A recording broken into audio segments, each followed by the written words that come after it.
아멘. 이제 하나님 말씀 같이 봉독하겠습니다. 오늘 나눌 하나님 말씀은 시편 1편의 말씀입니다. 오늘 같이 나눌 하나님 말씀 시편 1편 1절에서 3절까지를 한 절씩 교독하겠습니다. 제가 1절을 읽겠습니다. 복 있는 사람은 악인들의 꾀를 따르지 아니하며 죄인들의 길에 서지 아니하며 오만한 자들의 자리에 앉지 아니하고 오직 여호와의 율법을 즐거워하여 그의 율법을 주야로 묵상하는도다. 그는 시냇가에 심은 나무가 철을 따라 열매를 맺으며 그 잎사귀가 마르지 아니함 같으니 그가 하는 모든 일이 다 형통하리로다. 아멘.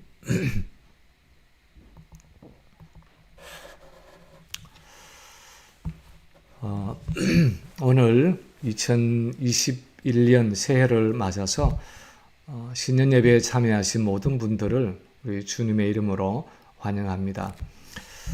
예년에는 우리가 성찬식과 함께 31일 날 12월 31일에 송구영신 예배로 모였습니다. 근데 올해는 코로나 바이러스로 인한 팬데믹 덕분에 처음으로 우리가 신년 예배로 드리게 되었습니다. 코로나 바이러스가 우리 사회생활 전반에 가져온 변화가 참 많은데요. 그 중에 하나는 우리 신앙생활의 본질이 뭔지를 좀 더 분명하게 볼 수 있도록 도와주었다는 사실입니다.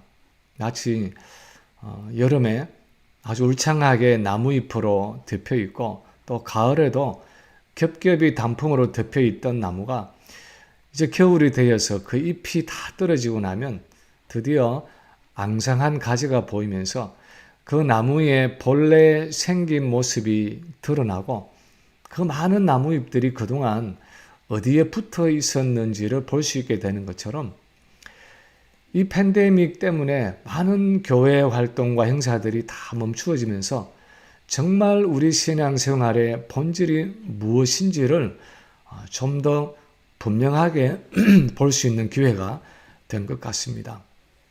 그래서 지난 한 해의 삶을 통해서 이 코로나가 이 팬데믹이 우리에게 가르쳐준 중요한 한 가지 사실은 우리 신앙생활의 본질은 그 어떤 것보다도 하나님과의 동행이다 하는 사실입니다. 다른 것은 아무것도 하지 못한다고 해도 하나님과의 동행은 멈춰질 수 없는 우리 신앙생활의 기본이고 본질이라는 것입니다. 거기에서 우리의 모든 신앙생활과 우리의 교회의 활동들이 다 출발한다는 것입니다. 그것이 우리 신앙생활이라는 그 나무의 둥치이고 본질이라는 사실입니다. 그런데 문제는 이 하나님과의 동행이라는 것이 말처럼 그렇게 쉽고 자연스럽고 자동적으로 되어지는 것이 아니라는 사실입니다. 하나님과의 동행에는 어떤 영적인 법칙이 있고 어떤 원리가 있고 어떤 조건이 있습니다. 오늘 이 시편의 말씀은 이런 동행의 원리를 가르쳐 주는 말씀입니다. 어떻게 해야 하나님과 동행할 수 있는가? 어떻게 해야 하나님과 온전하게 동행할 수 있는가 하는 이 동행의 비결에 대해서 가르쳐 주시는 말씀입니다. 새해인 2021년 한 해 우리 교회의 표어를 예수님과 동행하는 삶이라고 정했는데 오늘 이 본문을 통해서 우리가 예수님과 매일 동행하는 성공적으로 동행하는 그 복 있는 삶을 위해서 무엇을 해야 하는지 함께 살펴보기를 원합니다. 첫 번째, 올 한 해 우리가 하나님과 또는 예수님과 복 있는 동행을 하기 위해서는 죄와 사단의 음성을 단호하게 거부해야 한다 하는 사실입니다. 하나님과의 복 있는 동행을 위해서는 죄와 사단의 음성을 단호하게 거부할 수 있어야 한다는 사실입니다. 오늘 본문은 복 있는 사람은 하는 구절로 시작하고 있는데 성경에서 복 있는 사람이라는 표현은 우리가 세상에서 흔히 생각하는 이 복 있는 사람, 복 있다 하는 개념과는 상당히 다를 때가 많습니다. 주로 중국 사람들도 복을 아주 좋아한다고 하고요. 우리 한국 사람들도 아마 중국 사람 못지않게 복을 상당히 좋아한다고 말할 수 있습니다. 그래서 새해가 되면 항상 새해 복 많이 받으세요 하고 복 받으라는 인사를 당연히 해야 하는 줄로 압니다. 그리고 그 복의 내용은 건강이나 물질이나 또 자녀의 형통함이나 어떤 사회에서 성공적으로 무엇을 이루는 것을 의미하는 경우가 많습니다. 근데 사실 이 성경이 말하는 복이나 저주라는 개념은 항상 언약적입니다. 다시 말해서 하나님과의 관계라는 그 언약의 관점에서 복과 저주를 말합니다. 성경이 말하는 이 복 있는 사람, 오늘 본문이 복 있는 사람 하는 것은 언약 관계를 통해서 약속하신 그 하나님의 임재와 그분으로 인한 형통함이 있는 사람입니다. 구약에서는 주로 재물의 복이나 자손의 복이나 건강의 복이나 장수의 복이나 대적에 대한 승리를 복으로 표현하고 있지만 모두가 다 하나님의 임재로 인한 형통함이라는 개념입니다. 복 자체가 목적이 아니라 하나님과의 언약의 신실함을 강조하기 위한 표현입니다. 하나님이 나와 함께 계시기 때문에 내가 재물의 복을 받고 자녀의 복을 받고 건강과 장수의 복을 받는다는 개념입니다. 신명기에서도 우리가 좋아하는 네가 들어가도 복을 받고 나가도 복을 받고 집에서도 복을 받고 들에서도 복을 받고 하면서 언약 백성이 누릴 여러 복들을 언급하고 있는데 모두가 다 하나님의 임재가 너희와 함께 있으면 그 임재의 결과로 이런 언약의 축복을 누리게 될 것이다 하는 의미입니다. 그래서 복 있는 사람은 하는 오늘 이 본문의 의미는 이런 사람은 복이 있다. 이런 사람에게 하나님이 함께 하시고 동행하신다 하는 의미입니다. 그러면서 1절이 말씀하는 것은 악인의 꾀를 따르지 않고 죄인의 길을 서지 않으며 오만한 자들의 자리에 앉지 않는 그 사람에게 복이 있다. 다시 말하면 그런 사람이 하나님과 동행할 수 있다고 말씀하고 있습니다. 그래서 진정으로 하나님과 동행하려면 악인의 꾀를 좇지 않고 죄인의 길에 서지 않으며 오만한 자의 자리에 앉지 않아야 한다는 것입니다. 우리가 이 성경의 히브리시에서 많이 보는 것처럼 오늘 이 본문 1절은 일종의 문학적인 이 수사법으로 점층법 또는 점강법을 사용하고 있습니다. 악인하는 것은 대체로 마음속에 악한 성품, 이 마음속에 악을 가지고 있는 사람입니다. 죄인하는 것은 마음속에 그 악을 가지고 있는 정도가 아니라 그것을 바깥으로 표출해서 실제로 죄를 짓는 사람입니다. 그런데 오만한 자 하는 것은 그의 악을 가지고 죄를 짓는 정도가 아니라 죄를 짓고도 전혀 뉘우침이 없이 그 죄를 당연하게 생각하고 오히려 당당하게 드러내어 놓고 뻔뻔스럽게 자신의 악함과 죄를 자랑하는 그런 교만한 사람입니다. 오늘 본문이 가르치는 것은 죄와 사단의 세력은 성도를 이렇게 악인에서 죄인으로, 죄인에서 오만한 자로 만들어 간다는 것입니다. 우리 성도의 삶에는 항상 이렇게 우리를 한 단계씩 하나님과의 동행에서 이탈하게 만드는 사단의 음성, 사단의 유혹과 시험이 있다는 것입니다. 창세기 4장을 읽어보면 죄가 세상에 들어오고 나서 처음으로 일어난 범죄, 즉 동생을 죽인 가인의 살인사건이 나타나 있습니다. 근데 그 과정을 보면 사단이 얼마나 가인의 마음을 강팍하게 만들어 가고 있는지를 아주 생생하게 보여주고 있습니다. 처음에 가인은 믿음의 제사를 하나님께 드리지 못했습니다. 그래서 하나님이 기뻐하시는 제사를 드렸던 동생 아벨을 시기하고 질투했습니다. 그래서 성경을 보면 가인이 몹시 분하여 안색이 변하니라고 기록하고 있습니다.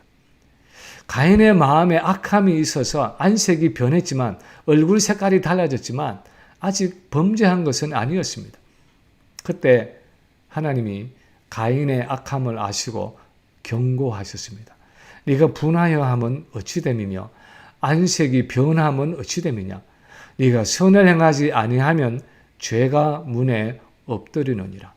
죄가 너를 원하나 너는 죄를 다스릴지니라. 하나님은 가인에게 자기 안에 있는 그 악함, 그 죄성을 다스릴 것을 명령하셨습니다. 그런데 가인은 자기의 악한 죄성을 다스리지 못하고 마침내 그것을 행동으로 옮기고 말았습니다.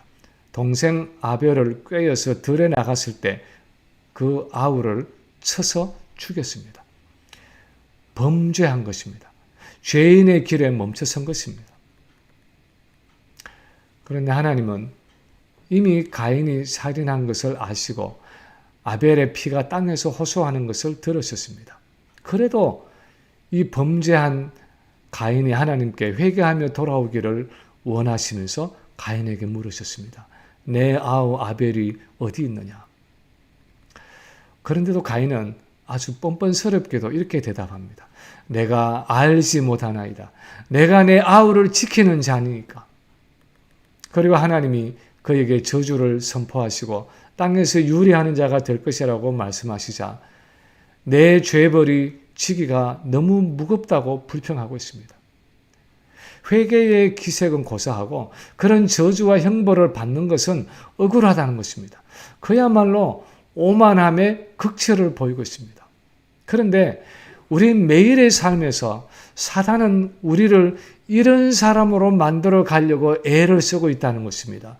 우리 안에 있는 악한 죄의 성향을 충동질해서 실제로 죄를 범하게 하고 그 죄에 대해서 회개하는 것이 아니라 오히려 합리화하고 변명하고 핑계하면서 그 죄 속에 계속 머물게 한다는 것입니다. 그래서 마침내 하나님과의 동행이 끊어지게 합니다. 1절에 나타나는 이 세 동사는 우리가 어떻게 하나님과의 동행에서 끊어질 수 있는지를 단계적으로 아주 잘 표현하고 있습니다. 악인의 꾀를 따르지 아니하며 죄인의 길에 서지 아니하며 오만한 자의 자리에 앉지 아니하고 하고 말하는데 따른다는 것은 하나님과 동행은 하면서도 약간씩 그 악한 자의 꾀를 쫓아서 들쑥날쑥 하는 것을 의미합니다. 좌우로 치우치면서 약간씩 하나님과의 그 동행에서 멀어지는 것을 의미합니다. 죄인의 길에 선다 하는 것은 하나님과의 동행에서 동행을 하다가 이제는 멈추어 서서 동행을 멈추고 죄에 탐닉하기를 시작하는 것을 의미합니다. 그래서 죄를 짓는 동안은 하나님과의 동행이 끊어지는 것입니다. 기도가 막히는 것입니다. 하나님과의 교제가 중단되는 것입니다. 그런데 오만한 자의 자리에 앉는다는 것은 그것이 죄인 줄 이제는 알면서도 마음이 강팍해져서 주저앉아서 그 죄를 고의적으로 반복하고 즐기고 있는 모습입니다. 이제는 하나님과의 동행이 멈추어진 정도가 아니라 다시 일어나서 회복하기까지는 오랜 시간이 걸리는 아주 주저앉아서 죄를 먹고 마시는 모습으로 있는 것입니다. 마치 아버지를 떠난 탕자처럼 주어진 영적인 자산을 다 허비하고 탕진하고 내 영혼이 황폐해지는 단계까지 나아가는 것입니다. 그런데 이렇게 우리를 하나님과의 동행에서 벗어나게 하고 단절되게 하고 마침내 그 동행에서 끊어지게 하는 그 사단의 음성에 귀를 기울이지 않는 그 사람이 복이 있다는 것입니다. 누구든지 하나님과의 동행을 계속해서 이어가려면 반드시 이런 식으로 우리를 죄의 자리로 끌어가려는 그 사단의 음성을 단호하게 거부해야 한다는 것입니다. 그 사단의 유혹과 죄의 충동에 대항해서 싸워야 한다는 것입니다. 히브리서 기자는 너희가 죄와 싸우되 아직 피 흘리기까지는 대항하지 않았다고 말하고 있는데, 그 의미는 우리 성도는 마땅히 피 흘리기까지 죄와 싸워야 한다는 것입니다. 아마도 이 하나님과의 동행을 막고 방해하는 그 사단의 영적인 공격에 대해서는 아마 오는 주일 예배에서 다시 한번 다루게 될 것 같습니다. 그러나 적어도 오늘 본문에서 말씀하는 것은 우리가 새해에 하나님과 동행하는 삶을 살아가려면 우리의 동행을 방해하는 그 사단의 음성을 경계해야 하고, 그 죄의 유혹과 시험에 단호하게 대항하고 피 흘리기까지 싸워야 할 것을 말씀하고 있습니다. 두 번째로, 하나님과의 복 있는 동행을 위해서는 하나님의 음성을 항상 마음에 담고 살아야 한다 하는 사실입니다. 하나님과의 동행을 위해서는 하나님의 음성, 하나님의 말씀을 항상 마음에 담고 살아야 한다는 것입니다. 2절에 보면 오직 여호와의 율법을 즐거워하여 그의 율법을 주야로 묵상하는도다 하고 기록하고 있습니다. 오직 하는 접속사는 아마도 오히려라고 이해하면 좋을 것입니다. 복 있는 사람은 악인의 꾀를 쫓거나 죄인의 길에 서거나 오만한 자의 자리에 앉는 것이 아니라 오히려 그 반대로 여호와의 율법을 즐거워하며 그 율법을 주야로 묵상하는 사람이라는 것입니다. 다시 말해서 복 있는 사람은, 하나님의 임재와 동행이 있는 사람은 사단의 음성이 아니라 하나님의 음성을 즐거워하고 그것을 주야로 묵상한다는 것입니다. 여호와의 율법을 즐거워한다 하는 것은 단순히 성경 말씀을 읽고 암송하기를 좋아한다는 의미 정도가 아니라 그의 즐거움이 하나님의 말씀, 즉 하나님의 음성을 듣는 데 있다는 것입니다. 하나님의 음성을 듣고 그 음성에 순종하는 것을 우리 인생의 최고의 즐거움으로 삼는다는 것입니다. 여러분 중에 아이고, 과연 그런 사람이 있을까 하고 생각하는 분이 있을지 모르지만 사실 지상에서의 예수님의 삶이 그랬습니다. 내가 하나님의 뜻을 행하러 왔나이다 하는 그 히브리서의 말씀처럼 하나님의 뜻을 행하고 순종하는 것이 예수님의 최대의 기쁨이고 만족이고 즐거움이었습니다. 요한복음 8장 29절에 보면 나를 보내신 이가 나와 함께 하시도다. 나는 항상 그가 기뻐하시는 일을 행함으로 나를 혼자 버려두지 아니하셨느니라 하고 예수님이 말씀하셨습니다. 예수님은 아버지 하나님이 그를 얼마나 사랑하시는지를 너무나 잘 아셨기 때문에, 그리고 그분 자신이 성부 하나님을 너무나 사랑하셨기 때문에 그 하나님의 뜻을 행하는 것이 그의 기쁨이고 즐거움이었습니다. 어떻게 하면 내가 하나님이 기뻐하시는 삶을 살아갈 수 있을까 하고 고민하면서 하나님의 말씀에 순종하는 것을 기쁨으로 삼았습니다. 그래서 예수님은 항상 성부 하나님이 기뻐하시는 일을 행했고, 그래서 하나님이 그를 혼자 버려두지 않으시고 항상 함께 하셨다는 것입니다. 하나님이 항상 그와 동행하셨다는 것입니다. 그래서 그분에게는 하나님의 생명과 능력이 온전하게 나타나셨다는 것입니다. 본문 2절에 보면 그뿐 아니라 하나님과 동행하는 사람은 하나님의 율법을 주야로 묵상한다고 말씀하고 있습니다. 이것은 마치 수도원에 있는 사람처럼 아무것도 하지 않고 앉아서 주야로 밤낮으로 성경에 있는 말씀을 묵상하고 암송하면서 하루를 보낸다는 뜻이 아닙니다. 이것은 하루의 삶 속에서 여러 가지 일을 하고 생활을 하는 바쁜 일상의 삶 속에서도, 일상의 삶을 살아가는 가운데서도 하나님의 말씀, 즉 하나님의 음성이 그의 마음을 떠나지 않는다는 의미입니다. 하나님의 말씀이 그의 마음 속에 있어서 그의 하루의 삶을 온전히 주장한다는 의미입니다. 때때로 밤낮으로 우리의 마음을 떠나지 않는 생각들이 있습니다. 때로는 자녀들에 대한 어떤 걱정이 낮에도 밤에도 내 마음을 사로잡아서 일이 손에 잘 잡히지 않을 때가 있습니다. 어떤 때는 경제적인 문제로 인한 어떤 근심이 마음을 짓눌러서 밤잠을 설칠 때도 있고, 일하는 중에도 줄곧 그 생각만 하고 있을 때도 있습니다.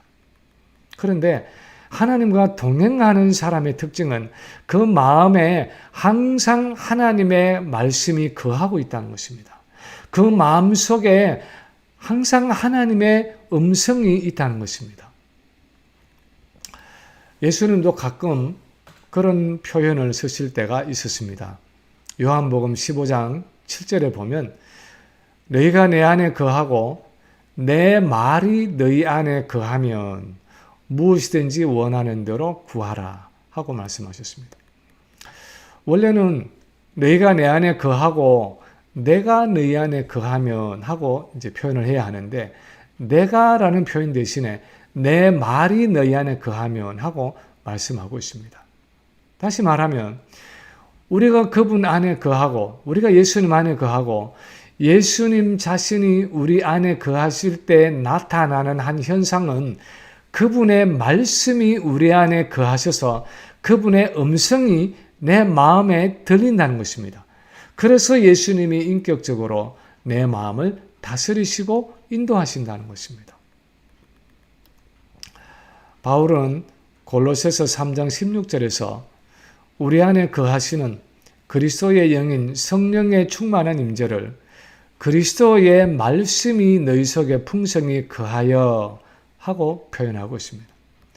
성령이 우리 안에 충만히 거하실 때 일어나는 현상 중에 하나는 그리스도의 말씀이 우리 안에 풍성히 거하게 된다는 것입니다. 예수님의 말씀이, 그분의 음성이 내 심령을 주장하시는 것입니다. 우리가 다음 주에 1월의 기도 주간을 가지게 되는데, 저는 이 기도 주간을 가질 때마다 참 특이한 것을 느낍니다. 한 달 중에 다른 주간들도 대체로 제가 새벽 시간에 저희 동네에 있는 이 커뮤니티 센터, 저희 여기 옆에 있는 커뮤니티 센터에 가서 아침에 기도 시간을 가지지만, 기도 주간에 한 주간 설교 말씀을 준비하고 새벽 기도를 인도하는 주간은 뭔가 다르다는 것을 느낍니다. 대체로 그 주간은 다른 주간보다 하나님의 임재가 훨씬 더 분명하고 강렬하고 구체적인 것을 경험합니다. 왜 그럴까 생각을 해보면 역시 말씀입니다. 매일 설교 말씀을 준비하고 그 말씀을 아침마다 전하고 증거하고 찬양하고 기도하는 그 시간은 분명히 주님과의 더 가깝고 친밀한 임재와 동행을 가져오는 것을 경험할 때가 많습니다. 복 있는 사람, 하나님과 동행하는 사람의 특징은 하나님의 뜻을 행하는 것을 자신의 최고의 즐거움으로 삼고 어디서 무엇을 하든지 항상 그 하나님의 말씀을 마음에 두고 묵상하면서 하나님의 음성에 귀를 기울이며 살아간다는 것입니다. 하나님의 음성 듣는 것을 즐거워하는 것입니다. 우리는 어떻게 그런 삶이 가능하겠는가 하고 생각하는지 모릅니다. 그것은 예수님에게나 가능한 이야기지 우리 같은 보통 사람에게는 가능하지도 않고 또 시도할 필요조차도 없다고 생각하는지 모릅니다. 그러나 사실 예수님은 우리에게 그 삶이 가능하도록 하기 위해서 이 땅에 몸을 입고 오셨습니다. 그래서 그분 자신이 먼저 이 땅에서 그 삶을 살아가심으로 우리에게 모범을 보여주셨고, 우리도 이 땅에서 그분처럼 살아가도록 하기 위해서 우리에게 그분의 성령을 보내셨습니다. 지금 우리 안에 계시는 성령이 하시는 일은 우리를 바로 이렇게 하나님과 동행하는 사람으로 만들어 가시는 일입니다. 그래서 세 번째로 하나님과의 이런 복 있는 동행은 모든 환난을 극복하게 하는 생명과 능력을 가져온다는 사실을 본문에서 말씀하고 있습니다. 하나님과의 이런 복 있는 동행은 우리로 하여금 모든 환난과 역경을 극복하게 하는 하나님의 생명과 능력을 가져온다는 것입니다. 3절에 보면 그는 시냇가에 심은 나무가 철을 따라 열매를 맺으며 그 잎사귀가 마르지 아니함 같으니 그가 하는 모든 일이 다 형통하리로다 하고 말씀하고 있습니다. 여기서 그는 하는 것은 1절에서처럼 죄와 사단의 음성에 귀를 기울이지 않고 2절에서처럼 오히려 하나님의 말씀을 즐거워하고 그분의 음성에 귀를 기울이는 사람입니다. 이런 사람은 시냇가에 심은 나무가 때를 따라서 열매를 맺고 잎사귀가 마르지 않는 것과 같다고 했습니다. 시냇가에 심어져서 그곳에 뿌리를 내리고 있는 나무의 특징은 열악한 외부의 환경에 영향을 받지 않는 것입니다.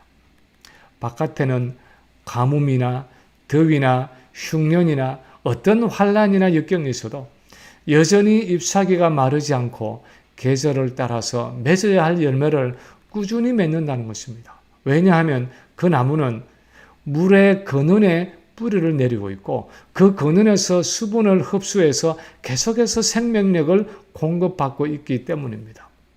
이것이 영적으로 의미하는 것은 이렇게 죄와 사단의 음성을 거부하고 하나님의 음성을 즐거워하고 그 음성을 마음속에 담고 살아가는 사람은 하나님과의 복 있는 동행이 끊어지지 않고 그 하나님과의 지속적인 교제를 통해서 사시사철 영적인 생명과 능력을 공급받기 때문에 환난과 역경 속에서도 그 하는 모든 일에 열매가 풍성하고 하나님이 주시는 형통함이 있다는 것입니다.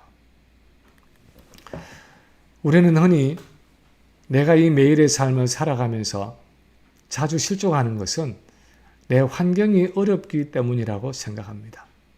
내 여건이 좋지 않기 때문이라고 생각합니다. 경제가 어렵고 건강이 열악하고 내 주변의 사람들이 힘들기 때문이라고 생각합니다. 그런데 성경이 가지고 있는 관점은 내게 있는 진짜 문제는 바로 진정한 하나님과의 동행이 이어지지 못하기 때문이라는 것입니다. 하나님과의 동행이 너무 자주 끊어짐으로 내가 역경과 환난을 이겨낼 수 있는 힘을 공급받지 못하기 때문이라는 것입니다. 내가 항상 하나님과 동행함으로 내 영혼이 시냇가에 심어진 나무처럼 풍성한 생명을 공급받지 못하기 때문이라고 말합니다.